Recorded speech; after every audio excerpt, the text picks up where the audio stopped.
Hello నమస్తే welcome back to my channel. పదండి రెసిపీలోకి వెళ్ళిపోదాం. ఈరోజు స్పెషల్ అయితే ఎగ్. ఊరు నుంచి వచ్చాను, చాలా ఆకలిస్తుంది. అసలు ఏం తినాలో అర్థం కావట్లేదు. 2:30 అయిపోయింది.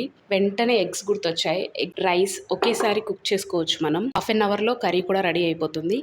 ఎలా అంటే ముందుగా ఎగ్స్ అయితే బాయిల్ చేసుకోవాలి. నేను ఇక్కడ 3 ఎగ్స్ బాయిల్ చేసుకున్నాను.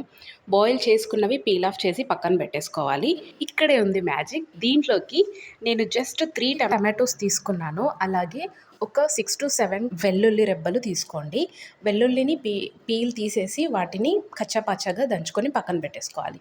టమాటోస్ కూడా కట్ చేసుకొని పెట్టుకోవాలి. ఇప్పుడు స్టవ్ ఆన్ చేసుకొని ఒక కడాయి పెట్టుకోవాలి. దాంట్లో ఆయిల్ వేసి కొద్దిగా జీలకర్ర, అలాగే మనం కచ్చాపచ్చాగా దంచి పెట్టుకున్న వెల్లుల్లి కూడా వేసుకొని, అలాగే టమాటోస్ కూడా వేసుకొని మిక్స్ చేసేసుకోవాలి. వీటన్నిటిని ఒకేసారి కూడా వేసుకొని మిక్స్ చేసుకోవచ్చు.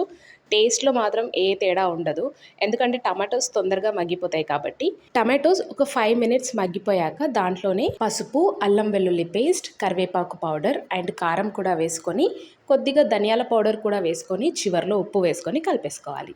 ఇలా మొత్తం దగ్గర పడ్డాక మనం ఉడకబెట్టుకున్న గుడ్లు వీటిలో ఇలా ఒక ఎగ్గులో 4 పీసెస్ లాగా కట్ చేసుకొని స్లోగా మిక్స్ చేసుకోవాలి. ఎందుకంటే ఇక్కడ ఆల్రెడీ ఉడకబెట్టుకున్న ఎగ్స్ యాడ్ చేసాం కాబట్టి వాటిని విరగకుండా స్లోగా మిక్స్ చేసుకుంటే మనకి బాగుంటుంది. ఇక్కడ మిక్సింగ్ అయిపోయాక ఒక 5 minutes మళ్ళీ మగ్గించుకోవాలి. ఎందుకంటే ఉడకబెట్టిన ఎగ్గులోకి కొంచెం ఆ గ్రేవీ అనేది స్ప్రెడ్ అవుతుంది.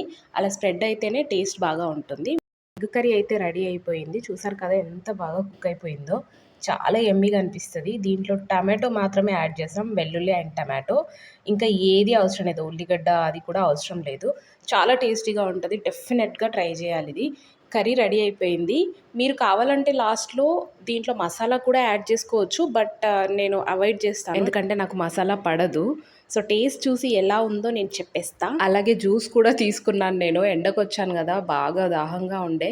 సో జ్యూస్ పక్కన పెట్టేసుకొని ఇలా ఎగ్ కర్రీతో వేడివేడి అన్నంలో తింటుంటే చాలా చాలా బాగుండే.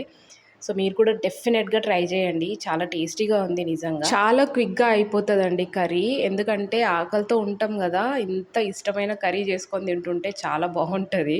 నాకైతే ఎగ్స్ అవైలబుల్గా ఉండే కాబట్టి ఎగ్స్తో మాత్రం లంచ్ ఈరోజు అదిరిపోయింది. మీకు ఇలాంటి ఎక్స్పీరియన్స్ ఎప్పుడైనా జరిగిందా? నిజంగా ఆకలితో ఉన్న టమ్మీ కోసం హడావిడిగా ఏదైనా చేసుకొని తిన్నారా? తింటే మాత్రం definitely let me know in the comment section. So thank you so much for watching. ఈ వీడియో ఖచ్చితంగా మీకు నచ్చిందని అనుకుంటున్నాను. నచ్చితే లైక్ చేయండి, షేర్ చేయండి అండ్ నా ఛానల్ని సబ్స్క్రైబ్ చేసుకోండి ఇలాంటి మరిన్ని వీడియోల కోసం. Thank you so much.